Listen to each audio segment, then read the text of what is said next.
Duty पड़ी हुई थी। और हमें आपको पता है कि कोविड एक ऐसा टाइम था, जहाँ इंसान के ज़िंदा मरने का कोई भी उम्मीद नहीं था कि कब क्या हो सकता है। उसमें बहुत सारे डॉक्टर्स की भी डेथ हुई थी। मेरी भी ड्यूटी थी राजीव गांधी कैंसर हॉस्पिटल में, वहाँ पे भी मैंने कर रहा था। एक तो कैंसर के मरीज़, दूसरा इतने खराब सिचुएशन, पेशेंट की डेथ इतनी ज़्यादा हो रही थी। और ये सिचुएशन में भी हमने अपना इन्वेस्टमेंट को नहीं छोड़ा और उसको कभी नहीं तोड़ा। जो पहले से थे वो काफ़ी लॉस में चले गए थे। हमारे इन्वेस्टमेंट ऐसे लॉस में थे कि 70-80% लॉस में थे। तो मैं कभी भी किसी भी स्टॉक का एवरेज ऐसे नहीं था ब्लाइंडली जाके करता था। मेरी अपनी स्ट्रैटेजी थी कि जब उसमें फॉल हो जाए कोविड के टाइम में 40% से ऊपर, तब हम उसको एवरेज करने जाते थे ताकि अपने लॉस को 20% 25% के आस-पास रखें। और जब मैं उस समय मतलब उस वक़्त क्यों इतनी पैसे की कमी हो गई थी, कि कोई भी काम करो, तो उसके पैसे उस समय नहीं मिलते थे। कोई भी हॉस्पिटल में आप एक्स्ट्रा ड्यूटी नहीं कर सकते थे, जहाँ काम कर रहे हो वहीं पे कर रहे हो। और जितनी सर्जरी हो रही थी, सब कुछ कम हो गया था, ठप हो गया था। तो हमें एज़ ए इंसेंटिव दिया जा रहा था कि ठीक है, आप ड्यूटी कर रहे हो, ड्यूटी का पर आवर्स के अकॉर्डिंग आपको पे करेंगे। तो हमने बोला ठीक है, वो भी चलेगा हमें। लेकिन एक चीज़ थी कि हम उम्मीद में थे कि चलो ये जो कोरोना की वैक्सीन आ रही है, वो शायद इस प्रॉब्लम को सॉल्यूशन दे दे। तो मैं ये बताना चाहता हूँ कि उस समय सिचुएशन मेरी इतनी खराब थी कि मेरे फादर की भी कोविड में डेथ हुई थी। अब उस समय आप समझ सकते हो कि पूरी फैमिली का जो खर्च है सब कुछ करते हुए फिर भी मैंने अपने इन्वेस्टमेंट को नहीं तोड़ा, मैनेज करके रखा। और जहाँ पे ऐसी उम्मीद थी कि मैं खुद मर सकता हूँ। कोविड पॉजिटिव भी आया था, अंकुर सर भी कोविड पॉजिटिव आए थे। इसके बावजूद भी हमने कंटिन्यू रखा। तो हम उस फ़ेज़ से आते हैं ना, कि हमने दुनिया का अंत देख के आया है। हमें कोई घंटा फ़र्क नहीं पड़ता मार्केट के कोई भी फ़ॉल आने से। आपके लिए नया होगा कि 200 पॉइंट गिरने पे आपको प्रॉब्लम आती है, सीने में दर्द होता है, दिमाग में दर्द होता है, नींद नहीं आती। हमने वो देखा है जहाँ पे हम होपलेस थे। लेकिन हमें ये चीज़ थी कि अगर पूरी हर जगह अगर ये प्रॉब्लम आ रही है, हमारे पास कुछ भी सेफ्टी मेजर्स नहीं है, तो ये पैसा आगे हो सकता है कि ये हमारे जैसा आगे जाके बन जाए। अगर हम कोई भी अपनी फैमिली में से बचता है, तो ये पैसा आगे इन्वेस्टमेंट के लिए जो डाला हुआ है, ये काम आएगा। क्योंकि सारी बिज़नेस जितनी फैमिली बिज़नेस थी, सब बंद हो गई थी। बड़े-बड़े आप फ्यूचर रिटेल्स जो आपको बार-बार मैं एग्ज़ाम्पल देता हूँ, जो अब बिग बाज़ार के नाम से जानते हो, सब कुछ बंद हो चुका था। सारे अभी एनसीएलटी में पड़े हुए हैं। इतना रिलायंस कंपनी को इतना नुकसान, सारी कंपनियों के नुकसान हुए थे। और आज देखो सब रिकवर कर चुके हैं। तो कोई भी पागल जो रिटेलर है वो नहीं है। अंकुर तुम्हारे वो पीछे से आवाज़ आ रही है।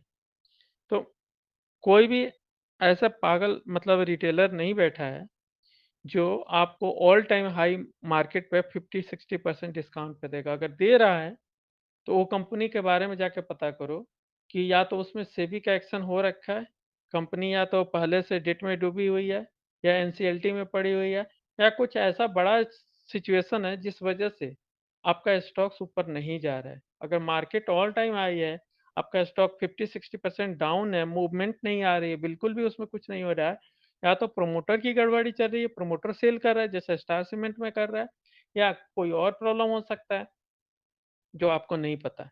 कोई उस पे केस चल रहा हो, कोई प्रॉब्लम हो। तो अच्छे स्टॉक्स हमेशा अच्छे मार्केट में ऊपर आ जाते हैं। तो इस बात को हमेशा याद रखो कि सिचुएशन कैसे भी हो, अपने फ्यूचर के लिए सोच के उसको पैसे को डाल के रखो।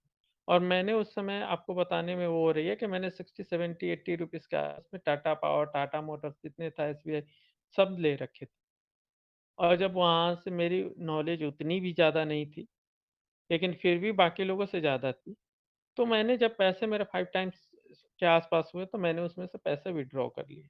और इन्वेस्टमेंट अकाउंट में कुछ स्टॉक्स पड़े हुए हैं, जहाँ पे मुझे ऐसा लग रहा था कि यहाँ ओवर वैल्यूड है। क्योंकि जब मार्केट में आते हो, तो आपको सबसे पहले जो चीज़ सीखने को मिलती है, वो होती है कि आपको ओवर वैल्यूड और अंडर वैल्यूड की बहुत जल्दी समझ आ जाती है कि ये ओवर वैल्यूड है, अंडर वैल्यूड है। क्योंकि आपको जो की मैट्रिक्स सिखाए जाते हैं या टीवी पे बताए जाते हैं, जो आज आपको बता रहे हैं टीवी वाले, कि अभी भी small cap, mid cap over valued लग रहा है।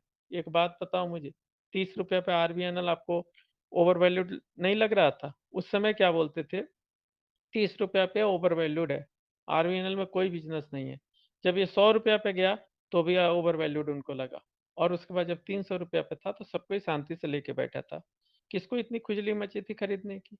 एफआईआई आके वहां पे बाइंग करता है, डीआई आके बाइंग करता है, और टारगेट कौन दे रहा है? जी न्यूज पे आके अनिल सिंघवी और बाकी लोग आके दे रहे हैं वहां पे। आपको सीएनबीसी पे दिया जा रहा है कि इसका टारगेट 1000 रुपीज रखा गया है। किसने रैली करके इसको 600 लेके गए, और कल आके फिर पलट के बोलते हैं कि ये तो ओवर वैल्यूड है। खुद बाई करके ऊपर ले जाते हो, डंप करते हो, फिर बोलते हो ओवर वैल्यूड है। जो उसका फेयर प्राइस है वहां तो रहने दो, 200-300 रुपये शांति से बैठा हुआ था अरविंद। एक को खींच के ऊपर लेके जा रहे हो और फिर बोलते हो कि ओवर वैल्यूड हो गया। यहाँ पे एक फॉरवर्ड पी नाम का चीज होता है जिसका ये लोग गलत इस्तेमाल करते हैं। जैसे इस साल का जो ऑर्डर बुक है, अब ये नहीं पता है कि इस ऑर्डर को एग्जीक्यूट करने में 10 साल लगेगा या 5 साल लगेगा या 2 साल लगेगा या इसी क्वार्टर हो जाएगा। उसका रेवेन्यू कब आपके जो होता है उसमें ऐड होगा, ये भी नहीं पता है। बस आपने देखा ऑर्डर बुक कितना है, 30,000 करोड़, मार्केट के कैप कितना है, 20,000 करोड़। चलो भाई, इससे तो डबल का ऑर्डर बुक है। और आपका देखो अभी का पी ये चल रहा है। अगर ये ऑर्डर बुक एग्जीक्यूट हो जाता है तो इसकी मार्जिन इतनी है, इतना प्रॉफिट बनेगा। और इस कंपनी का तो इतना वैल्यूएशन होना चाहिए, यहाँ से तो इतना जाना चाहिए। आज ही कैलकुलेट करके उस प्राइस पे पहुंचा देते हैं जो आज से 10 साल या 5 साल के बाद वो ऑर्डर एग्जीक्यूट होने के बाद जाने वाला है। और फिर बाद में जब खुद सेल ऑफ कर लेते हैं, वापस इसको लो पे बाय करना है, तो वहां पे बोलते हैं कि ये जितनी भी कंपनियां सब ओवर वैल्यूड है। तो ये जो दोनों साइड का जो बोलने का बिहेवियर है, ये सब कुछ आपको टीवी वाले ही मिलेंगे।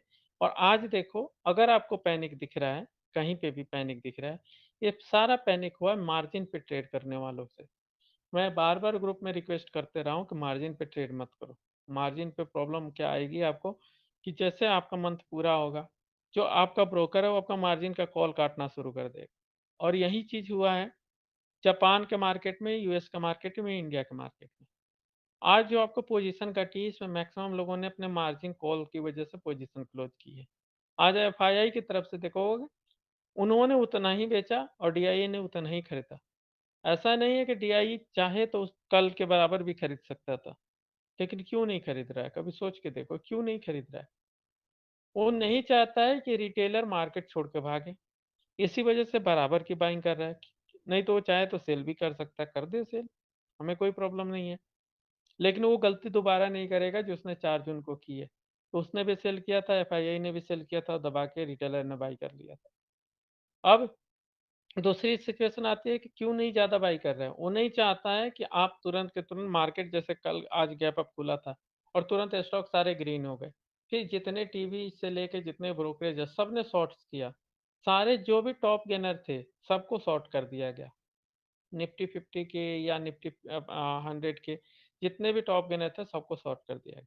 उनको एक चीज़ पता है कि कोई स्टॉक अगर ऊपर जा रहा है तो वहाँ पे गैप अप खुल रहा है या वहाँ से ग्रीन हो रहा है, तो जब हम इंडेक्स थोड़ी सी भी गिराएंगे एक्सपायरी की वजह से, तो यहाँ पे भी थोड़ी सी प्रॉफिट बुकिंग आएगी और सेल करके हम आराम से 5,000 10,000 बना सकते हैं। इस चक्कर में बड़े बड़े लोगों को, बड़े बड़े ग्रुप वालों ने इसको शॉर्ट किया। और जो लोगों के पास पहले से, जैसे आपके पास पड़ा हुआ शिपिंग कॉर्पोरेशन हुआ या ये सब स्टॉक्स में 10% 12% का लॉस चल रहा है, तो आपके पास अभी इतने पैसे नहीं है कि उसके एवरेज को करके उसको 5% के आसपास पहुंचा दो, क्योंकि एवरेज करने के लिए आपके पास मोर देन 30 स्टॉक्स है पोर्टफोलियो में। मेरे पोर्टफोलियो में मोर देन 80 स्टॉक्स है। मैं पूरा डाइवर्सिफाई करके रखा हूँ। अगर रेलवे लिया हूँ तो मेरे पास सारे रेलवे है। अगर मैंने डिफेंस लिया है तो मेरे पास सारे डिफेंस है। मैं किसी को नहीं छोड़ता। जब मार्केट गिर रहा होता है मैं ओवर डाइवर्सिफाई होता हूँ, जिससे कि अगर मेरे 2 स्टॉक में प्रॉब्लम भी आए तो मेरे उस सेक्टर के 3 स्टॉक फिर भी परफॉर्म करे और मेरे पोर्टफोलियो को संभाल के रखे। इस वजह से देखोगे जब आप फॉल आती है, आप लोगों में जो फॉल आती है पोर्टफोलियो में 6% टू 8% होती है, मेरे पोर्टफोलियो में 4% होती है। इसका सिंपल सा रीजन है कि मैंने हर स्टॉक को ले रखा है जो उस सेक्टर से बिलोंग करते हैं। तो ये चीज़ है कि आपके पास लिमिटेड पैसा है, और ये जो पैसा है लिमिटेड, ये मैंने भी उस दौर से गुजरे हैं जब मैंने अपने जो बहुत सारे सपने को मार दिए थे कि मूवी जाना है, नहीं भाई मूवी जाऊंगा मैं 1300 के रुपीस का आसपास लगेगा दोस्तों के साथ, बियर पार्टी करूंगा बहुत पैसे लगेगा, छोड़ दो। मैंने मैंने सारी चीजें छोड़ दी सिर्फ ये इन्वेस्टमेंट के चक्कर में। हाँ, ऐसा है कि फैमिली का हॉलीडे है उसके साथ जा रहा हूँ, वो सब चीजें हैं, कैलकुलेटेड प्लान करके जा। अनप्लान्ड जितने भी एक्सपेंसेस थे सारे बंद कर दिए।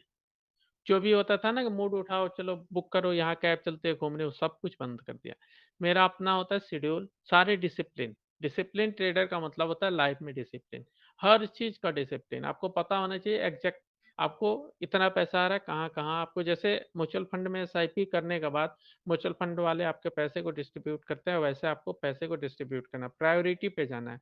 अगर आपको प्रॉब्लम बांग्लादेश से आ रही है, जो रिसेंट की प्रॉब्लम हुई है जिसपे एस जयशंकर ने बात की है, उन्होंने ये बोला है कि यहाँ पे जो उनके यहाँ से मिलिट्री शासन लागू हुआ है, और साथ में ये भी हो सकता है कि आगे बॉर्डर टेंशन बढ़े, और जिस वजह से सबसे पहले जो हमारे टेक्सटाइल का जो एक्सपोर्ट था, बांग्लादेश का अच्छा खासा रैंक है आपको ग्लोबल लेवल पे। तो पहले तो टेक्सटाइल इंडस्ट्री अगर हैम्पर हो जाएगी, अगर वहां पे कुछ ऐसा होता है कि जैसे गृह युद्ध जैसा सिचुएशन आती है। लेकिन ऐसा है कि उनके मिलिट्री के जो सुप्रीम है, उनके तरफ से ये बात आई है कि हम यहाँ पे कोई भी मिलिट्री शासन नहीं लगाने वाला है, यहाँ पे हम डेमोक्रेटिक तरीके से हम इस चीज को सोल्व करेंगे, और यहाँ पे नया पीएम आपको देखने को मिल सकता है। तो ये चीज है कि अगर उन्होंने ये स्पीच दे दी, तो हमारे जो बांग्लादेश वाले जो प्रॉब्लम है उसका ऑलमोस्ट सॉर्ट आउट हो चुका है। क्योंकि वहां पे अगर मान लो मिलिट्री से शासन होता तो फिर वहां पे कुछ चाइना जैसे कुछ अतिक्रमण की बातें चलती, या पाकिस्तान जैसे कुछ सिचुएशन खराब हो सकती थी। लेकिन आपके पास एक स्ट्रांग गवर्नमेंट है, स्ट्रांग मैसेज आज आते हैं, और वहां के जितने भी आप देखो कि माइनॉरिटी है सबके ऊपर हमला हो रहे हैं। तो एक तो है कि बिजनेस वहां पे तो डाउन हो रहा है, कि बहुत सारे मतलब वहां पे ऐसा है कि रिफ्यूजी बन रहे हैं बहुत सारे, इकोनॉमी डाउन हो रही है वहां की, और उसका जो ग्लोबल लेवल पे जो एक्सपोर्ट है वो भी प्रभावित होगा, जिस वजह से आप देखोगे टेक्सटाइल सेक्टर में रैली आई है। और इसका बेनिफिट उठा के बहुत सारे ग्रुप्स ने ये नहीं देखा कि मैरिको का मैक्सिमम आप देखोगे कि वहाँ पे बांग्लादेश से उनका चीज़ें होती है, मतलब मटेरियल इंपोर्ट होती है और बाकी सारी चीज़ें प्रोसेस करके जाती है। लेकिन आप देखोगे मैरिको को पिछले 5-7 दिनों से टीवी पर रोज चमकाया जा रहा है, मैरिको खरीदो, मैरिको खरीदो, मैरिको। आज क्या बोल रहे हैं? मैरिको बहुत खराब है क्योंकि इसका तो बांग्लादेश में बिजनेस का प्रेजेंस है। आप टीवी एनालिस्ट हो, आपका टीवी पैनल पे हो, सब कुछ न्यूज़ है, आपको पता है कि बांग्लादेश में प्रॉब्लम चल रही है, आगे प्रॉब्लम बढ़ सकती है। फिर भी आप नहीं भी बढ़ती तो भी अगर वहाँ पे ऐसा है कि कुछ दंगा होता है या कुछ भी होता, तो आपका वो जो इम्पोर्ट होता है और ये सारी चीज़ें प्रोसेसिंग होती है, फैक्ट्री शटडाउन, ये सब का होना ही था। तो लोगों ने देखो आपको कैसे सामने से बेवकूफ़ बनाया, इससे पहले कैसे बनाया कि आपको आईटी में लेके गए, जहाँ पे आप देखो एप्पल में और वहाँ पे इतनी सेलिंग आई, नेस्डैक का क्या हालत हुआ, और आपके आईटी अगर रखे हो तो आपका भगवान ही भला करे। इसके बाद बैंकिंग सेक्टर की बात करें, आज भी मार्केट में बैंकिंग की वजह से गिरा, क्योंकि बैंक ऑफ अमेरिका में अगर वॉरेन बफेट ने बेचा है, तो बैंकिंग का स्थिति आप समझ सकते हो ग्लोबल लेवल पे क्या चल रही है। और इसी वजह से मैं बैंकिंग से कभी भी हमेशा नफरत करता हूँ, मैं माना करता हूँ। जबकि आप देखोगे पिछले 6 से 7 दिनों से अभी भी जो सीएनबीसी का जो बीच में एडवर्टाइजमेंट के लिए जो ब्रेक आते हैं, वहां पे भी देखोगे आईटी का चलता है, और उसके बाद आप देखोगे एचडीएफसी बैंक का प्रचार चलता है, हमेशा दिया जाता है कि वहाँ के जो एनालिस्ट है वो रिकॉर्ड करके रखे हुए हैं। इसमें ये ग्रोथ है, पिछले 5 साल से अंडर परफॉर्मर रहा है, 3 ईयर से अंडर परफॉर्मर रहा। एक बात बताओ, अगर मेरा ग्रुप, सिर्फ मेरा ग्रुप 2 साल में आपको रिटर्न नहीं बना के दे, तो आप मेरे ग्रुप में रहोगे या इन्वेस्टमेंट करोगे या मेरे थ्रू करोगे? जब आप मेरे ग्रुप के अंडर परफॉर्मेंस करने के बाद आप नहीं करोगे, तो फिर क्यों जा रहे हो बैंक में करने जो पिछले 2 साल से परफॉर्म ही नहीं किया? क्योंकि वो पिटा हुआ है, बड़ा नाम है, बड़े नाम भी बर्बाद होते हैं। एक से एक निफ्टी स्टॉक्स है जो पहले निफ्टी में थे, उनको लात मार के बाहर निकाल दिया गया। ये चीजें कब समझ में आएगी आपको? डिस्काउंट पे दिख रहा है, बाकी लोग अंधे हैं। अगर उसमें बिज़नेस दिख रहा होता तो खुद बाय कर रहे हो, तो वो स्टॉक ऊपर जा रहा होता, वो वहाँ बैठा नहीं होता 2 साल से। एटलीस्ट चलो 1 क्वार्टर वेट करोगे, 2 क्वार्टर वेट करोगे। पूरी ज़िंदगी बाँध के थोड़े ना रखोगे गले में कि भाई नहीं जा रहा है फिर भी हम लेके बैठे रहेंगे क्योंकि मैं एचडीएफसी से बहुत प्यार करता हूँ। कोई डिपॉज़िट नहीं कर रहा है बैंक्स में फिर भी मैं कर रहा हूँ। आईटी में नहीं कर रहा है फिर भी मैं कर रहा हूँ। करना है भाई, ऐसा है आपको पोर्टफोलियो में शो ऑफ के लिए रखना है तो रखो, रिटर्न बनाने के लिए रखना है तो मैं तो रिटर्न बनाने के लिए रखा हूँ। ना मेरे पास आईटी है, ना मेरे पास बैंक है, मैं खुले बोल रहा हूँ, खुलेआम। नहीं है, एक भी शेयर नहीं है। मेरे मैंने एक ही स्टॉक्स रिकमेंड किया था इधर हाल फिलहाल में, फर्स्ट सोर्स सॉल्यूशन एफएसएल, और कल के मार्केट में भी 13% ऊपर था वो, लास्ट में 11% के ऊपर क्लोज हुआ है। इतने खराब में मेरे स्टॉक्स ऐसे होते हैं कि अगर उनके जो आप देखोगे रिकवरी, वो ऐसे होती है जैसे मार्केट आपके ग्रीन होगे तुरंत उसमें शार्प रिकवरी आती है। कुछ स्टॉक्स हैं जिनकी मैं अभी बात करूंगा, आपको डिफेंस से रिलेटेड कहाँ एवरेज करनी है। आपको सबसे पहले एवरेज करनी है आपको डिफेंस सेक्टर में। क्यों करनी है मैंने बता दिया। बांग्लादेश का इशू चल रहा है, ग्लोबल लेवल पे इशू चल रहा है, हम एक्सपोर्ट कर रहे हैं, बहुत सारे कंट्रीज हमसे बाई करने आ रही है, बीडीएल हुआ, एचएएल हुआ, इन सब में बाइंग आ रही है।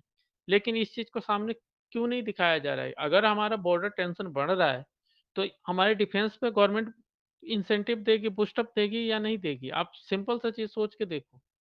गवर्नमेंट का क्या स्पीच आएगा? उन्होंने सिंपल सा बोल रखा है कि मिलिट्री एक्शन के लिए हमारे बॉर्डर के जो भी फर्स्ट लाइन डिफेंस है उनको तैयार कर दिया गया, उनको बोल दिया गया है। अब जिस दिन व्हीकल मोबिलाइज होना शुरू करेगा, उस दिन आप खरीदोगे एचएल, बीडीएल, जब वो 5% ऊपर की तरफ निकल चुका होगा। और ऐसा थोड़े ना है कि अगर मान लो पाकिस्तान ने इतना ट्रबल किया, क्या बांग्लादेश आगे ट्रबल नहीं कर सकता है? जब वो बोल रहा है कि इंडिया को भी हम बांग्लादेश जैसा हालत कर देंगे, तो आप स्पेस समझो कि कितनी बॉर्डर टेंशन बढ़ने वाली है आगे जाके। तो हमारे डिफेंस पे जो कैपेक्स है वो तो बढ़ने वाला है, आगे भी बढ़ेगा, अभी भी बढ़ा हुआ है। तो आपको डिफेंस में ये नहीं देखना है कौन सा स्टॉक्स का रिजल्ट कैसा आया, क्या आया। सब कुछ कोई चीज मायने नहीं रखती है। अगर बॉर्डर पे कोई भी इशू होती है, सारे डिफेंस के स्टॉक्स जाएंगे। और डिफेंस के स्टॉक्स आप जानते हो कि डिमांड बेस्ड होते हैं। मोस्टली जो गवर्नमेंट वाली कंपनियां होती है ज़्यादा स्ट्रॉन्गर होती है, उनकी प्रेजेंस होती है। और जो जैसे तनेजा हुआ, एरोस्पेस, इनका बहुत सारे बिजनेस है, इनका बहुत सारे चीज़ें हैं। तो इनकी कई बार होती है कि उनका क्वार्टरली जो सीजनल होता है उसका अकॉर्डिंग वेरिएंस आते रहता है, कई बार आएगा कई बार नहीं आएगा। तो जो ऐसे होते हैं ये आपको टेलविंड वाले हैं। और जो आगे के हैं स्टॉक्स वो अच्छे हैं, जैसे एचएएल हुआ, बीडीएल हुआ, इन सब के अच्छे स्टॉक्स है, बीएल हुआ। तो गवर्नमेंट गवर्नमेंट सपोर्टेड है, इनके स्ट्रॉन्ग प्रेजेंस है। और जो प्राइवेट प्लेयर्स हैं उनकी थोड़ी वीक है, तो उनको टेंडर कम मिलते हैं, सब कुछ कम मिलते हैं। लेकिन जब चलते हैं तो आप देखोगे कि चाहे पारस डिफेंस चले, चाहे आपको तनेजा चले, इनका या डीसीएक्स चले, ये बहुत अच्छा रिटर्न बना के जाते हैं। और जो ऑपरेटर पकड़ता है इन्हीं सारे स्टॉक्स को पकड़ता है। वो कभी भी बीईएल को ऊपर नहीं ले जा सकता ज़्यादा, कि वो ऑप्शन में है और उसकी मार्केट कैप इतनी बड़ी है कि वो नहीं कर सकता। वहाँ पे इतना फ्री फ्लोट शेयर नहीं हो पाएगा। जहाँ फ्री फ्लोट लो है, डीसीएक्स है T+2 में है, इस वजह से हम बाई नहीं कर रहे हैं। पारस डिफेंस T+2 में है, बाई नहीं कर रहे हैं। तनेजा एरोस्पेस का रिजल्ट था, इस वजह से बाई नहीं कर रहे थे, वो नीचे की तरफ फॉल में आया। जब थोड़ा सेटल डाउन हो जाएगा फिर हम डिफेंस में। डिफेंस तो हमें अपना पोर्टफोलियो मेंटेन करके चलनी है। तो ये सारी चीज़ें हैं समझने की, कि एक तो बैकअप के लिए आपको स्टॉक्स आपके पोर्टफोलियो में होनी चाहिए। तो इसीलिए आपको पैनिक नहीं होना है डिफेंस में। और डिफेंस का सिचुएशन इंडिया में जो है वो आपको दिख रहा है। जो रेलवे सेक्टर का मैंने आपको बता रखी है, रेलवे सेक्टर में कंटिन्यूअस न्यूज़ आ रही है, आपको शिपिंग सेक्टर से कंटिन्यूअस न्यूज़ आ रही है।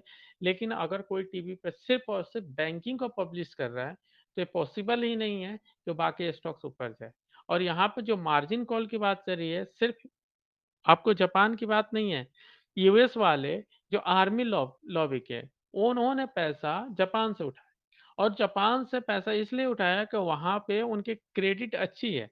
जो उनके जो कंपनीज है, इंडिया ने भी उठाया है जापान से पैसा। आप बोलोगे सर जापान से पैसा कैसे ले सकते, आप नहीं ले सकते, बड़े प्लेयर्स ले सकते हैं। इंडिया भी लिया हुआ बुलेट ट्रेन के लिए। तो इंडिया ने लिया हुआ है, लेकिन वो अगर बैंक से लेता तो उसको 8-9% के आसपास ब्याज देना पड़ता।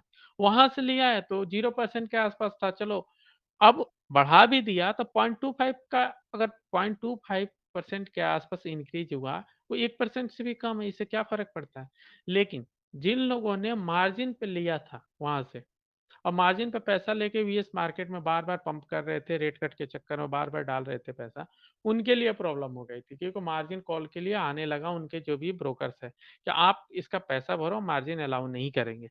और उस वजह से जो सेल ऑफ आई, वो सिर्फ वहां नहीं आई, इंडियन में भी 5% के आसपास जो इक्विटी में है, जो हेज फंड्स ने पैसे डाल रखे थे, उनके तरफ से भी सेलिंग आई। और उस सेलिंग को कंपनसेट कल ही कर दिया गया, उन्होंने जो अपनी इतनी बड़ी बिकवाली की। अगर उनको इंडियन मार्केट में इतनी प्रॉब्लम होती, आज के दिन भी 10,000 15,000 करोड़ की सेलिंग देखने को मिलती। लेकिन सडन इतना ड्रॉप क्यों? कहाँ पे बाइंग आ रही है? आप ये देखो। आपने देखा कि बैंक्स सुबह से निगेटिव है, सेलिंग मतलब पूरी सेलिंग जा रही थी वहाँ पे, कुछ भी नहीं था। निफ्टी बार-बार सस्टेन करने की कोशिश कर रहा था, लेकिन आप जाके देखोगे Nifty small cap last last तक 2 बजे तक ग्रीन था और आप जाके देखोगे मिड कैप निफ्टी वो भी आपको 1:30 बजे तक ग्रीन था। इसका मतलब क्या हुआ? इन दोनों सेक्टर्स में जो टॉप गेनर्स थे, जो आप जाके देखोगे वहाँ पे इनके तरफ से अच्छी खासी बाइंग हुई है। और ये नहीं है कि उनको स्मॉल कैप या मिड कैप में अगर कोई कमेंट कर रहा है बार-बार कि यहाँ पे मत खरीदो, वो आपका घर का कोई अपना नहीं है, वो आपका कॉम्पिटिटर है। वो हमेशा आपको गलत ही चीज़ समझाएगा, आप मत खरीदो, रेलवे ओवरवैल्यूड है मत खरीदो। भाई हम खरीदते हैं ₹100 ₹200 पे, आप ₹600 पे खरीद रहे हो और आप आके दिखा रहे हो कि हाँ, यहाँ पे क्वांट म्यूचुअल फंड ले रहा है, ये ले रहा है, एचडीएफसी ले रहा है। ₹600 पे आपको सस्ता लग रहा है आरबीएनएल, तो आपकी एनालिसिस खराब है या मेरी एनालिसिस खराब है? मैं ₹100 ₹200 पे अगर लिया हूँ, तो मेरी एनालिसिस खराब थी, जो मैं फ्यूचर का सोच के लिया था। क्या आपको इरकॉन का 400-500 का अगर आपको वैल्यूएशन दिखाई दे रहा है, मैं 200 ₹250 पे लेके बैठा हूँ, तो मेरी एनालिसिस खराब है या आपकी खराब है? तो आप वो चीज़ बोल ही नहीं रहे हो जो एक्चुअल में आपको दिखाना है। आप उस चीज़ को हमेशा हाइड कर रहे हो। आप लोगों को भटकाने की कोशिश कर रहे हो। जब आप सोच लो कि जो पॉपुलेशन की प्रॉब्लम है या लॉजिस्टिक की प्रॉब्लम है या हमारे जितने भी एक्सपोर्टर बनना है इंडिया को या आप देख रहे हो कि ट्रेन सेगमेंट में इतने सारे आपको स्टेटमेंट आते हुए दिख रहे हैं कि हम यहाँ पे आपको जो लाइट वेट ट्रेन को चला रहे हैं, उसके बाद उन्होंने बोला कि हम बहुत ज़्यादा वेट नहीं करेंगे, 10,000 जो हम बोगी है उसको इमीडिएटली चेंज करना चाहते हैं, जो पुरानी टेक्नोलॉजी से लगे। उसके बाद भी हमारी वैगन्स वाली कंपनियाँ गिरी हुई है, अगर आपको मौका मिलता है टीटागढ़ वैगन में, वो नीचे सपोर्ट के लिए। आपको मैं एक सिंपल सा रूल बता रहा हूँ, मार्केट को ऑपरेटर या जितने भी डीआई है, उसको वहाँ तक पुश करना चाहते हैं जहाँ 4 जून का फॉल का जो लेवल था। उस लेवल को कभी तोड़ेगा ही नहीं मार्केट। उसी लेवल को एक बार नीचे की तरफ टच करके और वहाँ से सडन बाउंस करना चाहते हैं, जो आप फिर पकड़ नहीं पाओगे। तो बेटर ये है कि जैसे मैंने सर्वाइव किया हर फॉल में, आप सर्वाइव करने की कोशिश करो और इससे आपको एक बार कभी भी हो सकता है कि आप जैसे एक बार आपको याद होगा कि इन्फोसिस के जो सीईओ थे, उनकी एक बार कार एक्सीडेंट हो गई थी।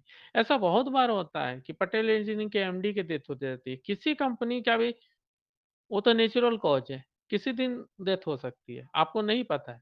टाटा हो, बिरला हो, रिलायंस हो, कुछ भी हो सकता है और वो स्टॉक उस दिन 10% 15% उसके बाद क्रैश हो सकता है। तो अगर आप फॉल को मैनेज करना नहीं सीखोगे और आपको पसंद है रिलायंस, आपने पूरी कैपिटल डाल रखी है और आपको ये सब मैनेजमेंट आता ही नहीं है रिस्क का मैनेजमेंट। रिस्क मैनेजमेंट का मतलब क्या होता है? स्टॉप लॉस लेना, ये होता है आपका कि हर बार आपके पास अगर 2 लाख कैपिटल है, हर बार ₹20,000 जैसे लॉस हो आप काट दो पोज़ीशन, फिर उसके बाद लॉस हो फिर काट दो पोज़ीशन और लास्ट में आपके पास क्या बचता है? घंटा। उसके बाद आपको बस ₹50,000 फिर बोलते हो सर ज्ञान तो आ गया, पैसा नहीं है।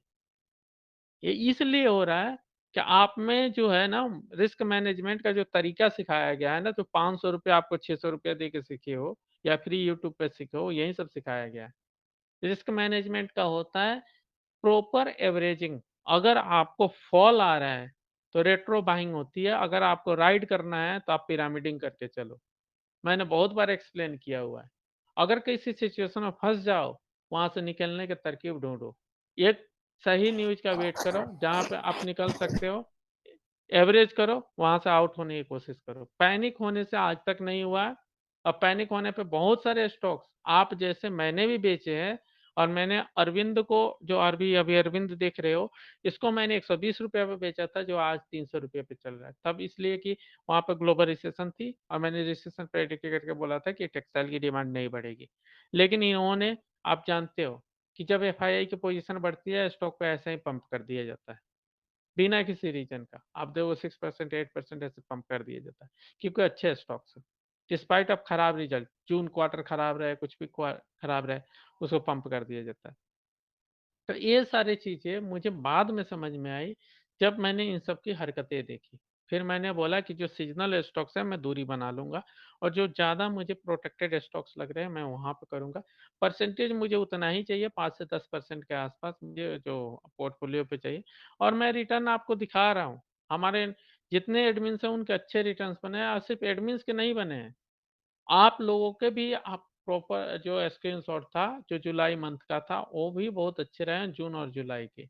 एवरेज जो लोगों ने प्रॉफ़िट बनाया हुआ है, 5 लाख पे आपको 1 लाख या आपको 70-80,000 के आस-पास रहा है। आपको नहीं भरोसा हो रहा है, अगर आप 1 महीने से ग्रुप में आप अपना पी&एल चेक कीजिए।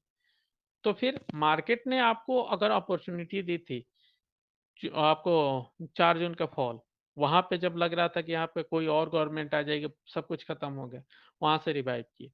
जब आपको फिर से लग रहा था कि यहाँ पे आपको एक बहुत बड़ी पैनिक आने वाली है और बजट में कुछ मिलने वाला नहीं है, वहाँ से भी आपको रिकवरी आई है और अच्छा खासा पैसा बना। और मार्केट को ऊपर जाने के लिए सिर्फ 2 से 3 दिन काफ़ी होता है। मार्केट में आज सिर्फ पॉजिटिव सेंटीमेंट मिल जाता और फेड की तरफ से ऐसे बचकाना बिहेवियर नहीं आता, तो यहाँ से बहुत ऊपर चला जाता। आप सोच रहे होंगे फेड का क्यों ऐसा आ रहा है बार-बार? फेड कुछ लोगों को जो वहाँ पे जैसे उनके यहाँ बहुत सारे बिज़नेस करते थे, इंडिया या बाहर बाहर से चाइनीज़ कंपनियाँ या इंडिया की तरफ से। उन्होंने सिर्फ इसमें टेक कंपनीज़ में नहीं किया, वेपन लॉबी में भी पैसे बहुत डाल रखे थे। अब जब देखोगे छोटे-छोटे जब प्लेयर बबल की तरफ आ जाते हैं, ये वो डिफेंस लॉबी में, तो बड़े डिफेंस वाले जो होते हैं उनको प्रॉब्लम आने लगती है। वो ये चाहते हैं कि डेट की वजह से अपनी कंपनी बेच दे। बहुत सारे मूवी देख रखे हो आपने, इतने सारे देख रखे हो कि एक कंपनी को हड़पने के लिए कैसे एक पॉलिसी बनाई जाती है, जिसमें छोटे-छोटे बहुत सारे कंपनियों को कॉम्पिटिशन से निकाला जाता है। और इसी वजह से वो पैसा जो जापान से पैसे उन्होंने उठाए, उस पैसे को उन्होंने डिफेंस लॉबी में डाला और वो पैसे से उन्होंने बिज़नेस किया। 40% 50% का मार्जिन पे उन्होंने अपने सामान यूक्रेन को बेचे और उसके बाद उन्होंने इज़राइल को बेचे। इज़राइल की एक जो मिसाइल होती है उसके कॉस्ट 30-40,000 डॉलर के आस-पास आती है। तो उन्होंने इतने पैसे उससे कमाए हैं और इसी वजह से अगर ये फ़ोर्ड का प्रॉब्लम खत्म हो जाता है, रेट को कट कर दिया जाता है, तो बहुत सारे जो है इंडस्ट्री है वो रिवाइव कर जाएँगे। ये उस मैक्सिमम लेवल तक टॉलरेट करना चाहते हैं, जिस लेवल तक कि छोटी-छोटी कंपनियाँ जो बाहर से आई थी, वो सारे के सारे डॉलर के मुकाबले उनकी इकोनॉमी कमज़ोर हो रही है, बंद करके निकल जाए या उनका टेक ओवर हो जाए। और इसी वजह से आप देखोगे कि डोनाल्ड ट्रंप को लाने की पूरी कोशिश की जा रही है।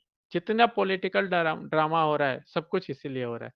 एक बार डोनाल्ड ट्रंप आने के बाद सारी चीज़ फिर नॉर्मलाइज़ हो जाएगी, क्योंकि डोनाल्ड ट्रंप को आर्मी लॉबी बहुत पसंद है, बहुत ज़्यादा पसंद है।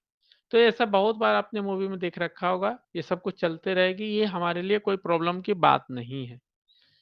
हम अगर वो 40% महँगा बेच रहा है, तो हम सस्ते में अगर वो बड़े-बड़े अफ्रीकन कंट्रीज़ को बेच रहा है, हम एशियन कंट्रीज़ को बेच रहे हैं, हम वियतनाम को बेच रहे हैं, छोटे-छोटे कंट्रीज़ को बेच रहे हैं। हमारा भी एक्सपोर्ट बढ़ रहा है, तो हमारे पास भी अपॉर्च्युनिटी है, उनके पास भी अपॉर्च्युनिटी है। अब रह गया कि कुछ सेक्टर्स हैं, जिनके बारे में हम कभी चर्चा ही नहीं कर रहे हैं, जैसे पाइप सेक्टर है, जैसे इन सब सेक्टर तो आप देखो कि जो रिकवरी आएगी वो पहले आपको डिफेंस से स्टार्ट होगी, फिर आपको नीचे की तरफ जो जाएगी पावर सेक्टर पे, फिर उसके बाद आएगी आपको रेलवे में, फिर सोलर में, फिर उसके बाद और नीचे की तरफ धीरे-धीरे बाकी ब्रॉडर मार्केट में स्टार्ट होगी। तो जब तक डिफेंस में आपकी बाइंग नहीं दिख रही है, अगर एवरेज करना है, पहला आपका प्रायोरिटी डिफेंस होना चाहिए। डिफेंस में 2-3 दिन तक बाइंग आती है, उसके बाद से वो शिफ्ट होके या तो रेलवे पे चली जाएगी या पावर पे चली जाएगी, मोस्टली पावर पे जाएगी आपको। तो यहाँ पे आपको ध्यान रखना है। साथ में अगर सेमीकंडक्टर ये सब चीज़ें थीम है जो न्यूज़ बेस्ड है, उसमें आपको बाइंग देखने को मिल सकती है। एसजेवीएन में बहुत स्ट्रेंथ लग रहा है, बार-बार इसमें बाइंग आ रही है, इंस्टीट्यूशन की तरफ से बाइंग आ रही है, तो आप इस पे भी नज़र बना के रख सकते हैं। लेकिन ऐसा नहीं है कि कोई भी मार्केट अगर फॉल कर रहा है, किसी भी पैनिक की वजह से, तो अगले दिन अपर सर्किट लगा दे या 5% ऊपर हो जाए। ये तभी होता है जब सेम घटना उसी कंट्री में हुआ रहता है, जैसे हमारे यहाँ इलेक्शन हुआ था और इलेक्शन का रिजल्ट खराब आया आया था और नेक्स्ट डे गवर्नमेंट बनते हुए दिखी, तो हमारा मार्केट तुरंत पॉजिटिव हो गया। इसका मतलब ये नहीं हुआ कि यूएस का मार्केट भी उसी तरीके से 5% पॉजिटिव हो गया। वो पैरेलल इफेक्ट होती है कि वहाँ पे हो रहा है तो हमारे यहाँ हो रहा है। तो जापान में देख रहे हो अगर या फिर यूएस में देख रहे हो, तो वो उसके लिए सबसे ज़्यादा सफ़र्ड वही है, रिलीफ़ सबसे ज़्यादा उनको मिलने वाला है। हमारे लिए अभी भी बांग्लादेश एक नया प्रॉब्लम क्रिएट किया हुआ है। हमारे लिए अभी भी ईरान एक नया प्रॉब्लम क्रिएट किया हुआ है। लेकिन इसमें उतनी चिंता की बात नहीं है कि बहुत सारे लोग इस चीज़ को मॉनिटर कर रहे हैं। तो कोई प्रॉब्लम वैसा नहीं आने वाला है, जैसा कि आप लोग उम्मीद कर रहे हैं। अब जो प्रॉब्लम आया है वो है मार्जिन का। इंडिया में भी जिन्होंने लेवरेज लेकर मार्जिन लेके गया था, उन लोगों को आज पोजीशन काटनी पड़ी मजबूरी में, कि वो नहीं चाहते कि इससे ज़्यादा पैनिक क्रिएट हो। और आप मार्केट देखोगे तो लो वॉल्यूम था, और मैक्सिमम जो टेलीग्राम ग्रुप्स थे वो शट डाउन थे, बाकी सारे लोगों ने तो लॉस काट लिया, किसी ने रिटेल में अपनी पूरी पोजीशन काट ली। जिन्होंने बहुत ऊपर बाय किया था, कितना 600, कोई 580 ऐसे करके बाय किया था 530 तक, उन्होंने पूरी पोजीशन काट ली। तो ऐसा है कि रिटेल में ऐसा नहीं है ग्रोथ नहीं आएगा, या फिर आपको जाके इरकॉन में ग्रोथ नहीं आएगा। हर स्टॉक में ग्रोथ आएगा, हर स्टॉक में ग्रोथ आता है, हर बार आता है। अब बस ये करना है कि आपको नहीं पता है जब तक कि उनकी जो क्वार्टरली जो आपको शेयर होल्डिंग पैटर्न है वो अपडेट हो। और ये अपडेट कब होगा?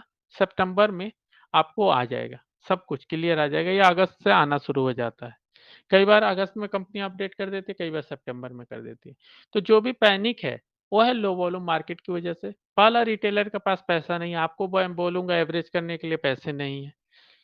अगर किसी मार्जिन वाले को बोला जाए, तो वो एवरेज नहीं करेगा, वो तो मार्जिन काट के निकलेगा। क्योंकि उसको अब वो नहीं चाहिए कि दोबारा वो पैनिक क्रिएट में जाए।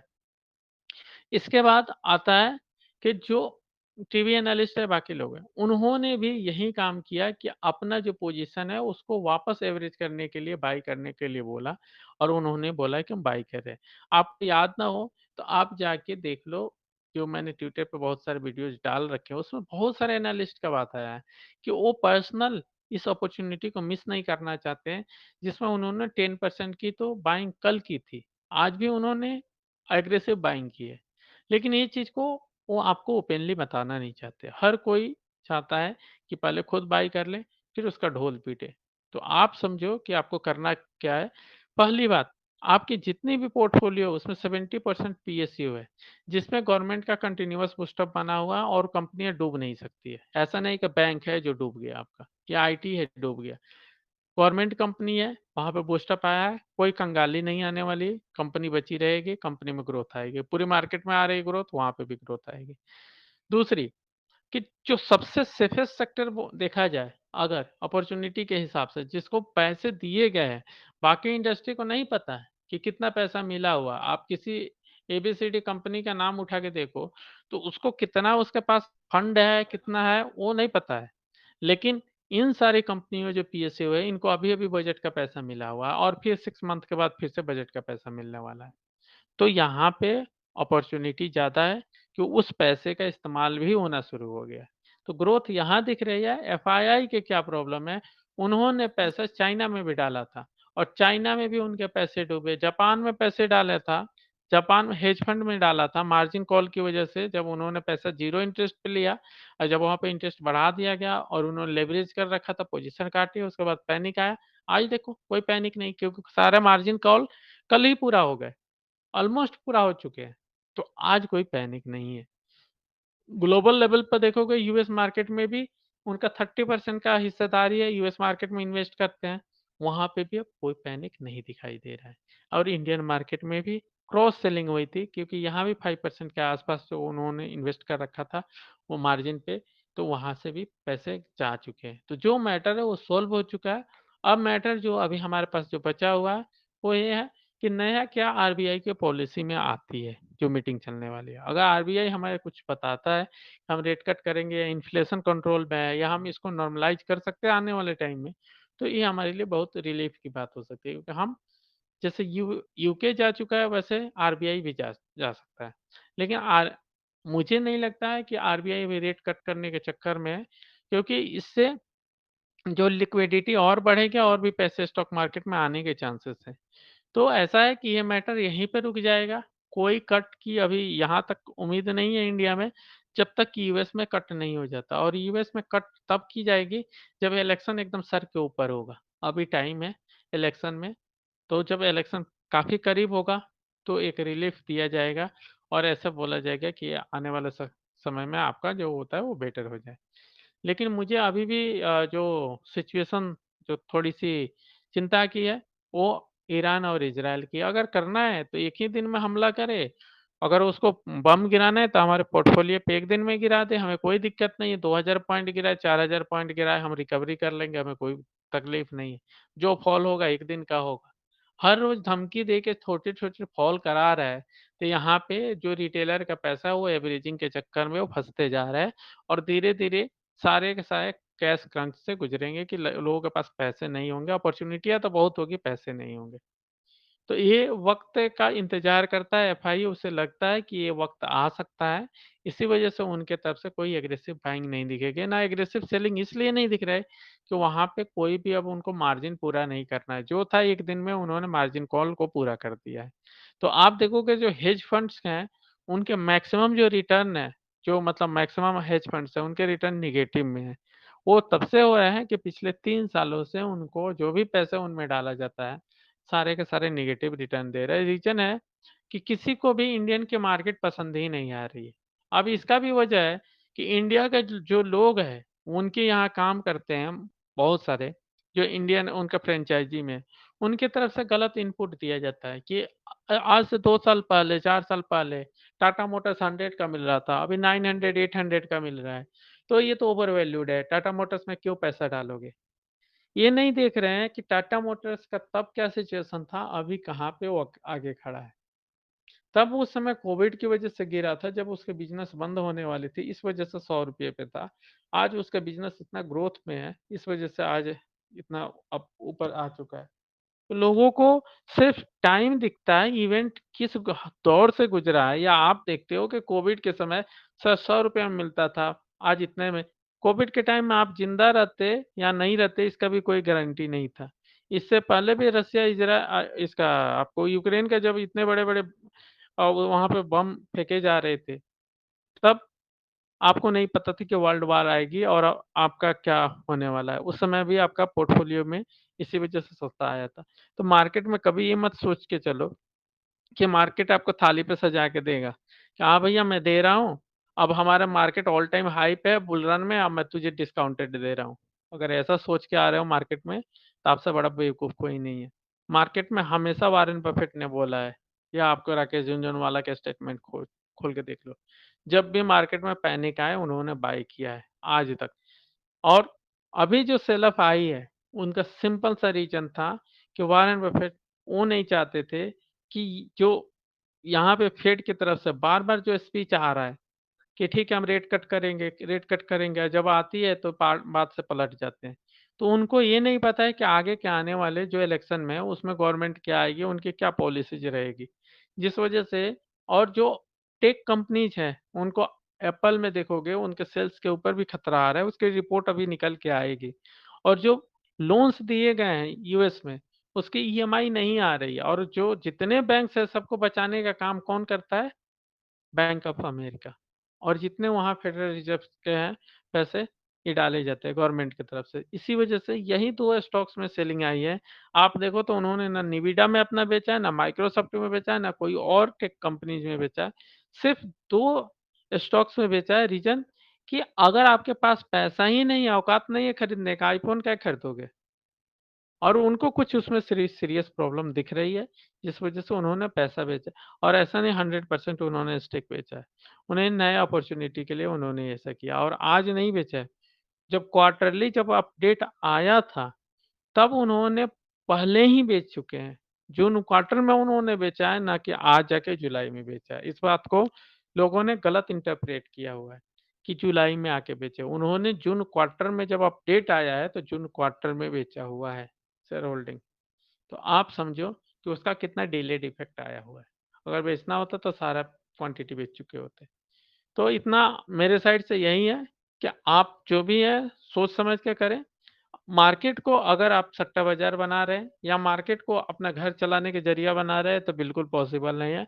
मैं हमेशा बोलता हूँ अपने प्राइमरी जॉब को हमेशा करते रहो, क्यों मार्केट का कोई भरोसा नहीं है। क्योंकि यहाँ पे इतने टेररिस्ट हैं कि पूरी दुनिया में फैले हुए हैं। कब किस देश में कर दें, कभी इंग्लैंड में उतर आते हैं, सड़कों पे घरों को लूटना शुरू कर देते हैं, दुकानों को लूटना शुरू करते हैं, कभी बांग्लादेश को लूट लेते हैं, कभी इज़राइल में होता है, कभी किसी और कंट्रीज़ में होता है। तो ऐसे कहीं भी कोई भी मतलब उत्पात शुरू हो जाता है, कहीं पे कोई भी प्रोवोक किया जाता है, कभी ऑस्ट्रेलिया में होता है, कहीं पे भी होता है, कभी कनाडा में होता है। तो तो आपको इस बात का आपको ध्यान में रखना है कि मार्केट एक वैसा नहीं है जिसको आप मतलब सोच लो कि श्योर शॉट पैसा बनाने के ज़रिए है। हाँ, यहाँ पे जो चीज़ें हैं इन्वेस्टमेंट, ट्रेडिंग वो सब कुछ चेंज हो चुका है और इसी वज़ह से मैं कभी ये नहीं बोलता कि 10 साल के लिए आप इन्वेस्ट करके रखो। मैंने शॉर्ट टर्म इन्वेस्टमेंट जो हमारा है वो शॉर्ट टर्म ही है। वो हम 6 मंथ टू 1 ईयर का ही रखे हैं। हाँ, अगर उतना आ रहा है तो फिर हम आपको कंटिन्यू कर देते हैं कि ठीक भाई होल्ड कर लो। ऐसा नहीं बोलते कि पूरी लाइफ़ लेके बैठे रहो, क्योंकि जब हमें ये नहीं पता है कि कल क्या होने वाला है, इनके तरफ से जो ग्लोबल स्टेबलाइज़ ही नहीं है, जो पहला कंडीशन होता है लॉन्ग टर्म इन्वेस्टिंग के लिए, उसका पहला कंडीशन होता है ग्लोबल मार्केट या इंडियन मार्केट दोनों एक साथ जो एक्सपेंशन में जा रहा हो। कंट्रैक्शन में नहीं जा रहा हो। पहला थ्रेट आपका रिसेशन का है, आप लॉन्ग टर्म में इन्वेस्ट कर ही नहीं सकते। ग्लोबल वार का चल रहा है, आप लॉन्ग टर्म इन्वेस्ट नहीं कर सकते। आपको जो करना होगा शॉर्ट टर्म में कीजिए और ये अपने दिमाग से निकाल दीजिए कि लॉन्ग टर्म इन्वेस्ट करेंगे तो बहुत ज़्यादा रिटर्न मिलने वाला है। लॉन्ग टर्म इन्वेस्ट करेंगे आपका वही हालत होगा जो लार्ज कैप में हो रहा है। नेट जो आपका पोर्टफोलियो जाएगा, जो आप बना रखे हैं उसका बास्केट, उसमें आपका या तो न्यूट्रल जाएगा या नेगेटिव जाएगा। क्योंकि हर महीने मैं देख रहा हूँ सितंबर में क्रैश आया, अक्टूबर आया, नवंबर आया, दिसंबर, जनवरी, फरवरी, मार्च, हर मंथ में क्रैश आ रहा है और हर डिप को बाय किया जाता है, हर बार न्यू हाई मिलता है और इस डिप को भी बाय किया गया है और ऐसा नहीं है कि इससे पहले ईरान ने नहीं चलाया, इससे पहले 5000 के आस-पास उन्होंने मिसाइल चलाई थी इज़राइल पे, लेकिन कुछ नहीं हुआ। उसके बाद इज़राइल ने कोई रिप्लाई ही नहीं दिया, क्योंकि इज़राइल को प्रॉब्लम लेबनान से है, उसके टेररिस्ट से ईरान से कोई प्रॉब्लम नहीं है। ये सारी चीज़ें। इतना समझ में आ गया तो ठीक है, नहीं समझ में आया तो सिंपल सी बात है मार्केट जब ग्रीन होगा आप पोर्टफोलियो बेच लेना, जो भी लॉस है उसको ये करके आप एफडी कर लेना। क्योंकि मार्केट आप लोगों के लिए नहीं बना है, जिनके पास इतना समझने की शक्ति नहीं है या पैनिक है। क्यों मार्केट में कभी भी कोई चीज़ नहीं होता है कि सब कुछ सजा के आपको ऑल टाइम हाई पे दिया जाए और वहाँ पे आपको डिस्काउंट दिया जाए। तो इतना